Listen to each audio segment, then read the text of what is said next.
Crazy Rocket, now available on PMBet. Habari zenu vijana wangu. Mimi ni mwanafamilia wa Ngomeni. Nina takriban miaka kama 4 niko Ngomeni. Nimeingia pale mwaka 2021 mpaka leo nipo hapo. Lakini kana kwamba haitoshi, Yesu Kristo wa Nazareth ambaye ndiyo mwenye ngome yake hapa Kimara Temboni kwa kuhani na mwonaji na mwalimu Musa Richard Mwacha aliniomba nisaidie kwenye experience yangu kwenye media group ya ngome ya Yesu. Tuna vyombo mbalimbali vya habari, Classic nadhani mnasikia, Passion, Sibuka, Chipuka na kadhalika. Kwa hiyo ni mwanafamilia halisi, niko humo ndani. Kwa hiyo karibuni sana na niwashukuru kwa kuacha shughuli zenu na kuja kutusikiliza wanangomeni. Sisi hapa tuna timu yetu ya mpira wa miguu inaitwa Kuhani Musa Media Group.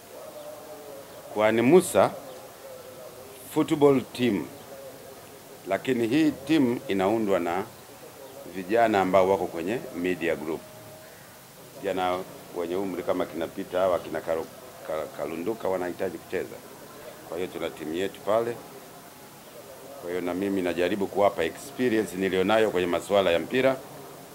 Kwa hiyo tuna timu yetu pale. Kwa hiyo kwa kifupi tumewiwa na mafanikio aliyopata Simba Sports Club, kwamba baada ya karibuni miaka 50 na baadaye miaka 30, ninyi vijana wadogo hamwezi kuwa na kumbukumbu, Simba ndio klabu pekee katika Afrika Mashariki na Kati ambayo imefanikiwa kufika nusu fainali ya klabu bingwa ya Afrika.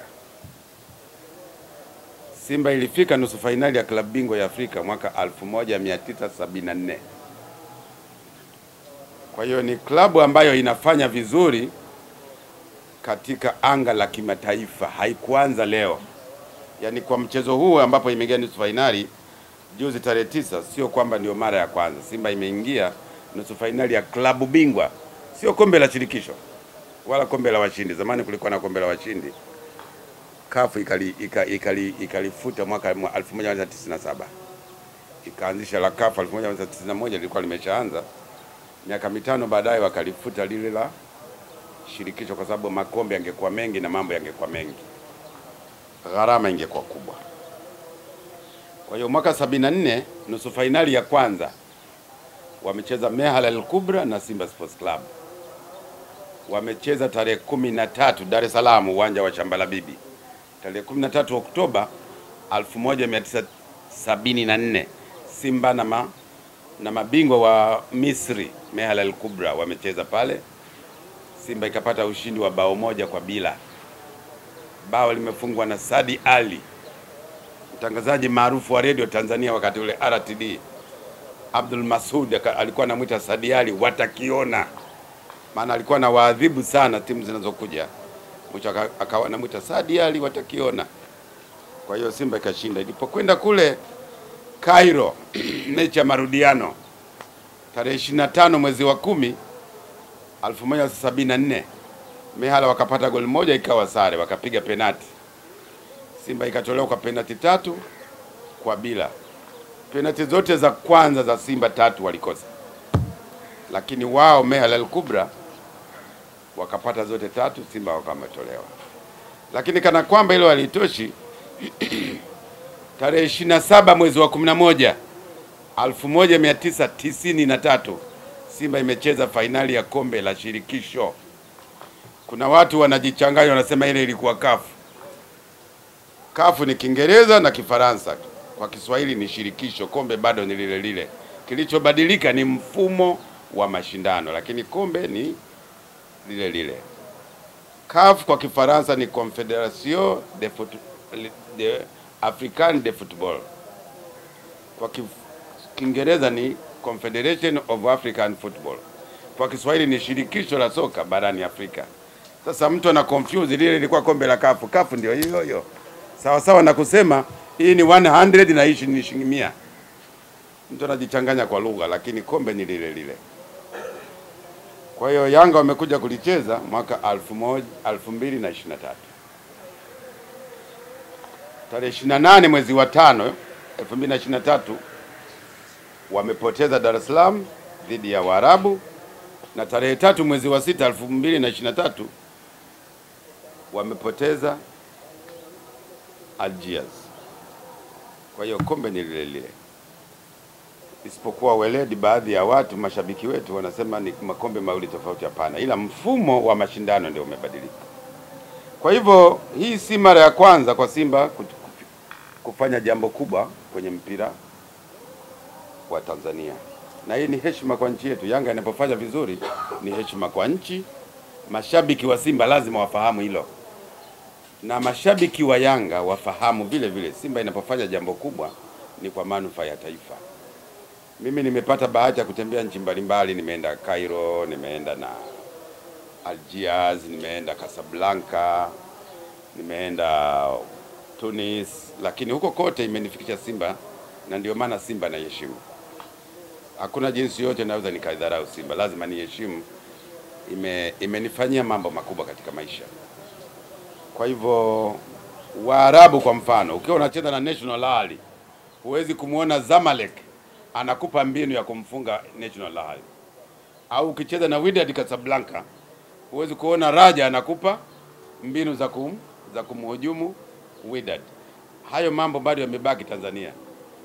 Yanga kama inacheza, mtu wa Simba nakwambia mimi, Yanga ikicheza na Jiwe, afadhali Jiwe lishinde. Ni vitu vya kihuni, havipendezi kabisa.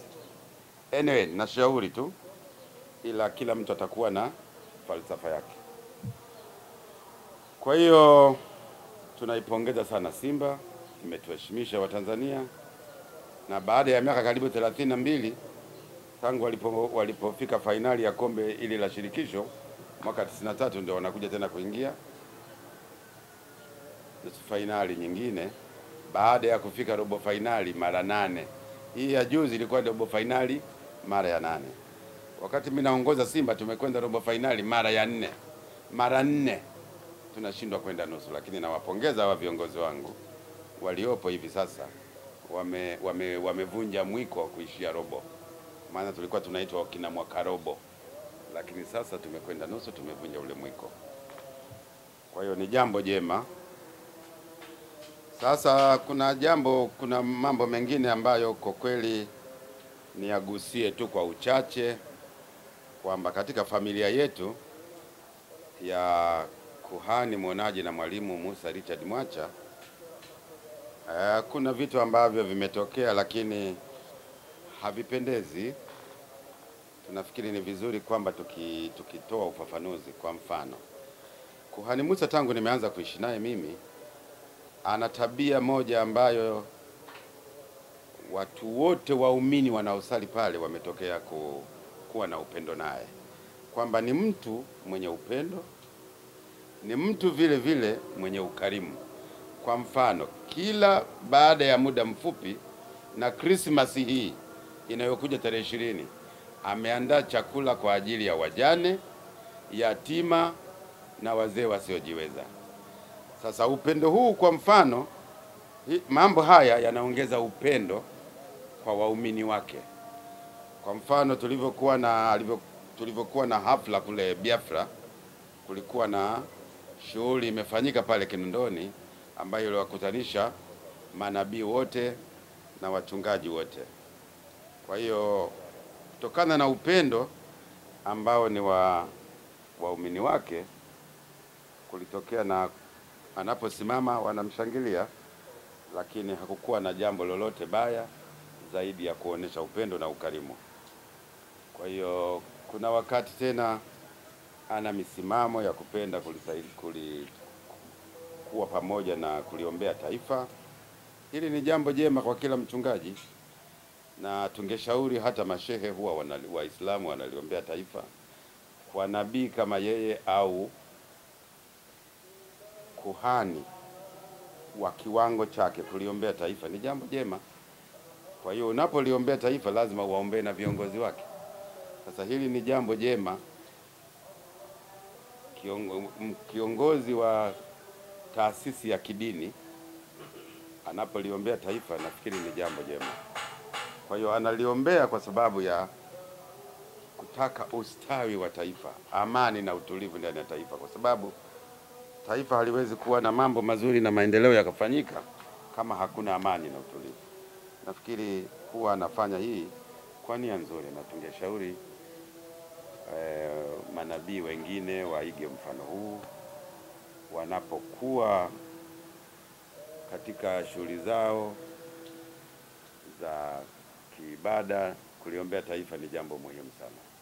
Kwa hiyo Kuhani Musa ana tabia hii, na hii imekuwa ni jambo jema, na wakati mwingine inatokea viongozi wakubwa wananchi wanaweza kasila naye kwa kumpongeza kwa hilo. Kwa hiyo isiwe ni jambo ambalo linaweza likawa watu wengine wakafarakana naye. Ni jambo jema, na sisi tunashauri hata wa viongozi wa dini ya Kiislamu, wa dini ya Kikristo, madhehebu yote wawe na tabia ya kuliombea taifa na kuweka maslahi ya taifa mbele. Kwa hiyo kimsingi nimewaita ili tuweze kushare kwamba sisi kama watu wa Ngome ya Yesu,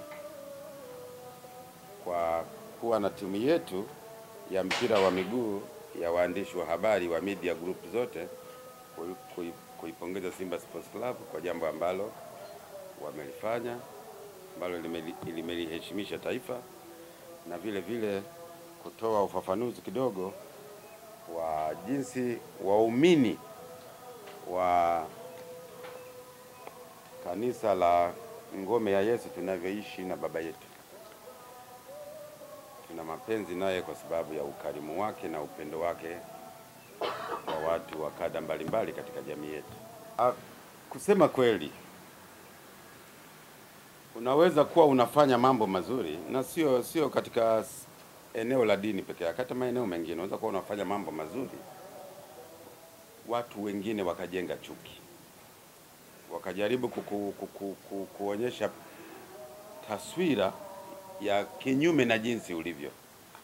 Sijawahi kusikia kabla ya sasa hivi, na mimi nimekuwepo miaka 4 Ngomeni, sijawahi kusikia baba yangu wa kiroho akiwa na tabia za namna hiyo. Sasa haya ni mambo yanaweza kuwa yanaanzia kwenye familia. Sasa yanapotokea kwenye familia, ni vizuri sasa yakamalizwa kifamilia, kuliko kuja kuyaweka hadharani kwenye vyombo vya habari na kadhalika na kadhalika. Nadhani navyoweza kumzungumzia Kuhani Musa ni mtu ambaye ni mwadilifu, ni mtu mwenye upendo, ni mtu mwenye tabia njema. Sijawahi kusikia, kwa sababu hata hapa Ngomeni kuna mabinti wengi mno wazuri, lakini sijawahi kusikia kuna tatizo lolote la aina hiyo. Sio huko tu wanakotoka, hata hapa Ngomeni kuna mabinti wengi sana wazuri, na sio wafanyakazi, hata waumini wanaokuja wako watanashati wazuri, warembo, lakini sijawahi kusikia akiwa na sifa namna hiyo. Hizi ni taarifa tu za kuweza kumchafua kutokana na mafanikio katika mambo yake ya kuendesha dini na kulijali taifa, kwamba kuhani anapenda taifa hili liwe ni lenye utulivu na amani, kwa sababu tukishakuwa na utulivu wa Tanzania na amani, ndipo tunapoweza kutengeneza maendeleo mazuri kwa mtu mmoja mmoja na taifa kwa ujumla. Huwezi kupata maendeleo kwenye taifa ambalo lina vurugu, haiwezekani. Kwa hiyo sijawahi kusikia zaidi ya hapa, na tabia ya mwalimu kuhani na mwonaji Musa Richard Mwacha ambaye mimi nimekaa naye miaka 4, sijawahi kuona chochote kibaya au tabia hizo unazozisema za kuwa na ufuska na mambo mengine, sijawahi kuziona. Ningekuwa nimeshaziona ndani ya miaka 4, kwa sababu mtu mwenye tabia mbovu hawezi kazificha kwa ndani ya miaka 4, angekuwa nimeshaziona.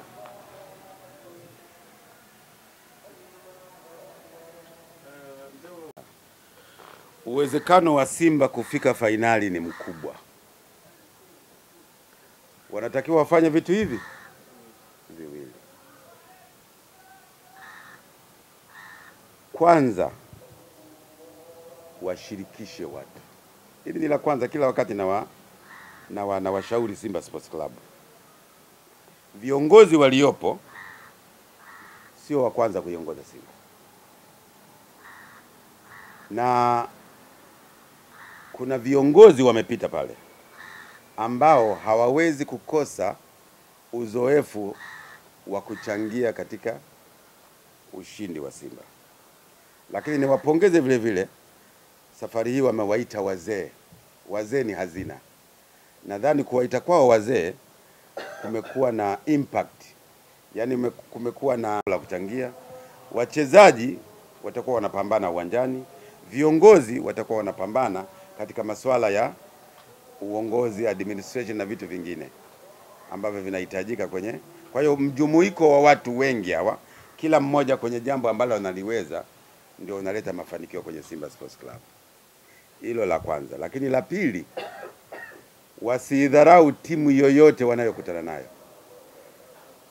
Nakumbuka kuna wakati Simba walikuwa wiki moja kabla ya kucheza na Yanga, tulipofungwa goli 5, niliwashauri usijiandae kucheza na Yanga kama vile unajiandaa kucheza na JKT Ruvu au na JKT Tanzania. Yanga ni kitu kingine. Nikawaambia kabisa, nikaenda mbali nikasema, Yanga hata ukimchukua mtu mwenye umri wa Mzee Kaduguda, wawe kama watengeneze wawe 11 umri wa Mzee Kaduguda, lakini kiitwa Yanga ni ngumu kwa Simba. Na vile vile halikadhalika kinyume chake, ukiwachukua wazee 11 kama Mzee Kaduguda wakaita Simba, ni ngumu kwa Yanga. Na ndio maana Yanga wameifunga Simba mara 4. Lakini bado wanasema mechi ya hiyo iliyovunjika tarehe 8 hawachezi. Sasa mtu uliokucha kumfunga mara 4 unamwogopaje? Ni kwamba Yanga hana garantia kumfunga Simba. Pamoja na kumfunga mara 4, bado anamwogopa Simba. Hana garantia kumfunga. Ni kwamba kuna sehemu wamekosea Simba, ndio maana amefungwa mara 4. Kwa hiyo wanapokwenda sasa kucheza na hiyo inaitwaje, Bush, Stella Bush, wasidharau kwamba ni timu ngeni. Sisi tumeanzishwa mwaka 1936, hawa wameanzishwa 2016. Kwa hiyo hawa ni mabwana mdogo. Hapana, wajiandae kwenda kucheza mechi. Na wasiende kucheza mpira, waende kucheza mechi. Umenielewa bwana? Wasiende South Africa, tunaanzia kule. Wasiende kucheza mpira, tunaanzia hapa Sasa hapa ndio wacheze mechi, wasicheze mpira. Alafu Saudi wakacheze mpira. Tu iko kubwa.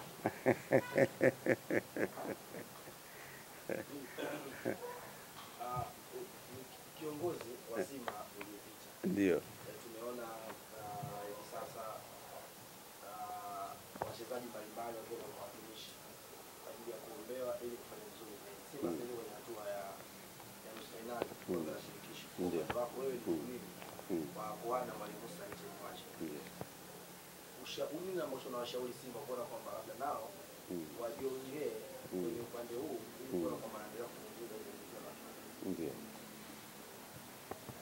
Kuhani mwonaji na Mwalimu Musa Richard Mwacha anaweza kuiona mechi ya Simba ni tarehe 20.